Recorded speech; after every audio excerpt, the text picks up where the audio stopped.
Bismillahirrahmanirrahim. Assalamualaikum warahmatullahi wabarakatuh. Assalatu wassalamu ala asrafil anbiya'i wal mursalin Sayyidina Muhammadin wa ala alihi wa sahbihi ajmain, amma ba'du. Pertama-tama, marilah kita panjatkan puji dan syukur kehadirat Allah Subhanahu wa taala yang telah dimana memberikan rahmat dan karunia-Nya kepada kita semua.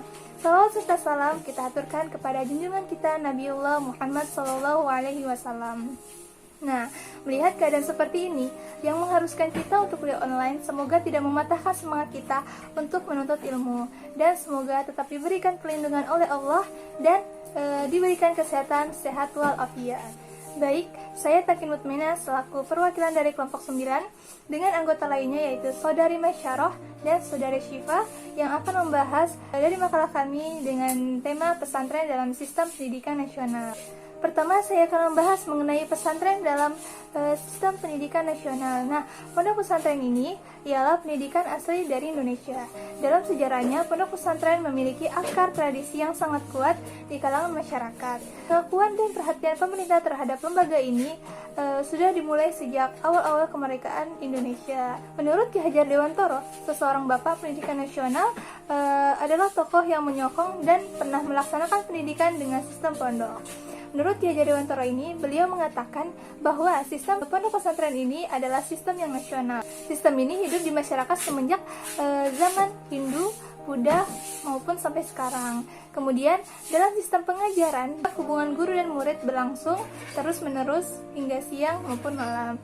Nah, dalam sistem ini dapat berpadu suatu perguruan, kepemudaan, dan kekeluargaan. Pada dekade 1970-an, lembaga pendidikan pesantren mendapatkan perhatian yang serius dari pemerintah.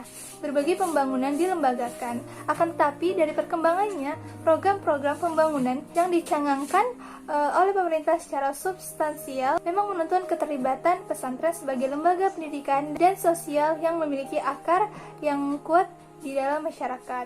Melalui program pembangunan ini, pesantren terlibat secara intensif dalam upaya pembangunan di masyarakat. Tentunya teman-teman tidak asing lagi dengan istilah pondok pesantren. Pondok pesantren memiliki dua istilah dalam satu pengertian.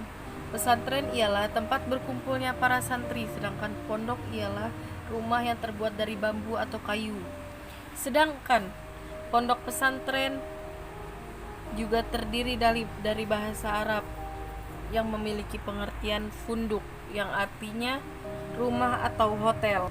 Pesantren juga dapat dipahami dengan lembaga pendidikan atau pengajaran agama. Umumnya suatu pondok pesantren berawal dari adanya seorang kiai di suatu tempat, kemudian datang santri yang ingin belajar agama kepadanya.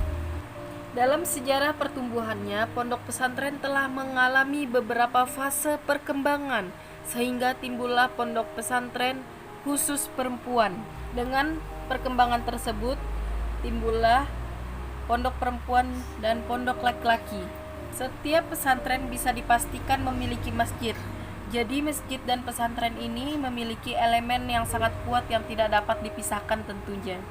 Jadi seperti beberapa hal yang pernah saya alami, tentunya pondok pesantren ini sangat berbeda dengan kehidupan luar tentunya. Jadi di pondok ini kita diajarkan bagaimana untuk hidup bersama, berbagi bersama dengan teman, merasakan kenikmatan keberkahan di dalam suatu perkumpulan tersebut. Jadi di pondok ini kita diajarkan bagaimana caranya agar hidup mandiri dan tekun dalam mempelajari suatu agama, memperdalam ilmu agama itu sendiri.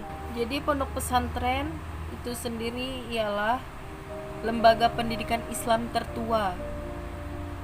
Dalam perkembangannya, pesantren tidak lagi bisa didakwa semata-mata sebagai lembaga keagamaan murni. Jadi pondok pesantren ini sudah tercampur dengan agama, dengan pelajaran umum dan pelajaran agama. Jadi zaman dahulu itu ada yang namanya pondok yang khusus memperdalam ilmu agama, sedangkan yang sekarang ialah bercampur dengan ilmu umum dan ilmu agama.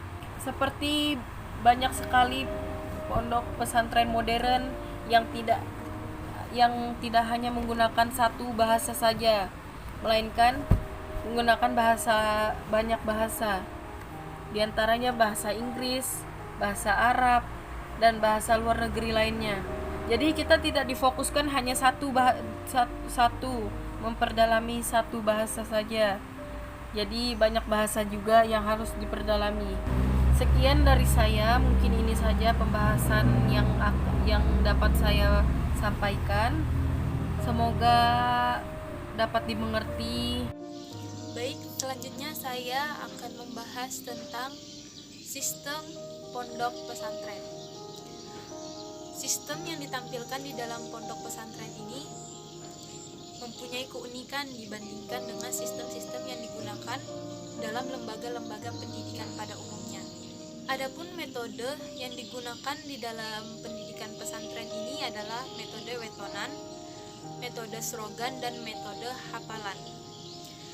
Yang dimaksud dengan metode wetonan ini adalah metode yang dimana para santri mengikuti pelajaran dengan duduk di sekeliling kiai yang menerangkan pelajaran itu, dan santri menyimak kitab masing-masing dan mencatat bagian-bagian yang penting bila mana itu diperlukan.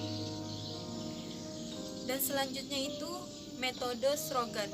Metode slogan ini sedikit berbeda dengan metode wetonan tadi, di mana di dalam metode ini santri menghadap guru secara satu persatu dengan membawa kitabnya masing-masing, yang telah dipelajari mereka, dan di situ posisinya kiai membacakan atau menerjemahkan kalimat demi kalimat, kemudian menerangkan maksud dari isi kitab tadi. Atau kiai juga cukup menunjukkan cara membaca yang benar, tergantung materi yang diajukan dan kemampuan si santri tadi. Dan sedangkan dalam metode hafalan, di situ dimana berlangsung santri menghafal teks atau kalimat yang ada kalimat tertentu dalam kitab yang telah dipelajarinya. Dengan metode hafalan ini juga bisa membantu memelihara daya ingat si santri terhadap materi yang telah dipelajarinya. Sedangkan jenjang pendidikan dalam pondok pesantren tidak dibatasi seperti pada pendidikan di lembaga-lembaga umumnya. Sedangkan jenjang pendidikan dalam pondok pesantren ini tidak dibatasi seperti pada lembaga-lembaga pendidikan yang memakai sistem klasikal. Umumnya kenaikan tingkat seorang santri didasarkan isi pelajaran tertentu yang ditandai tamat dan bergantinya kitab yang dipelajari. Apabila seorang santri telah menguasai satu kitab atau beberapa kitab yang telah lulus, yang diuji oleh seorang kiainya tadi, maka ia akan berpindah ke kitab yang lain yang lebih tinggi tingkatannya. Jadi jelasnya di sini perjenjangan pendidikan pesantren ini tidak berdasarkan usia, tetapi berdasarkan penguasaan kitab-kitab yang telah ditetapkan dari yang paling rendah sampai ke kitab yang paling tinggi. Tetapi seiring dengan perkembangan zaman, kini pondok pesantren banyak yang menggunakan sistem klasikal, di mana ilmu yang dipelajari tidak hanya agama saja, melainkan ilmu umum juga dipelajari di dalam pondok pesantren. Selanjutnya, saya akan membahas tentang dasar yudiris formal pendidikan pondok pesantren. Dasar yudiris pendidikan kecakapan hidup dapat kita lihat pada Undang-Undang Nomor 2 Tahun 1989 tentang Pendidikan Nasional.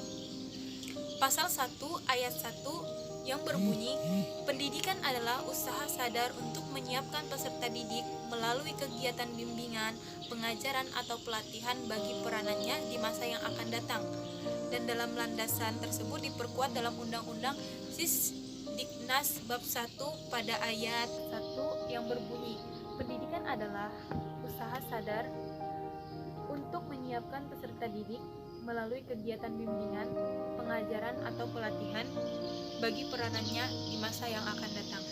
Landasan demokrasi dalam pengelolaan pendidikan dapat kita lihat dalam Undang-Undang Sisdiknas 2003 bab 3 tentang prinsip penyelenggaraan pendidikan.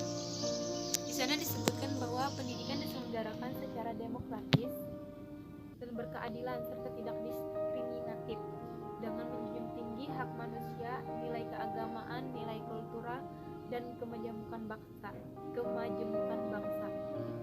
Karena pendidikan diselenggarakan sebagai suatu proses kebudayaan dan pemberdayaan yang berlangsung sepanjang hayat, serta dengan memberdayakan semua komponen masyarakat melalui peran serta dalam penyelenggaraan dan pengendalian mutu layanan. Jadi dari landasan New Diris ini mungkin jelas kiranya bahwa pendidikan nasional ini berfungsi untuk mengembangkan kemampuan dan membentuk watak serta peradaban suatu bangsa yang bermartabat dalam rangka mencerdaskan kehidupan bangsa dan bertujuan untuk mengembangkan potensi peserta didik agar menjadi manusia yang beriman dan bertakwa kepada Tuhan Yang Maha Esa, berakhlak mulia, sehat, cakap, kreatif, dan mandiri, dan menjadi warga negara yang demokratis serta bertanggung jawab sesuai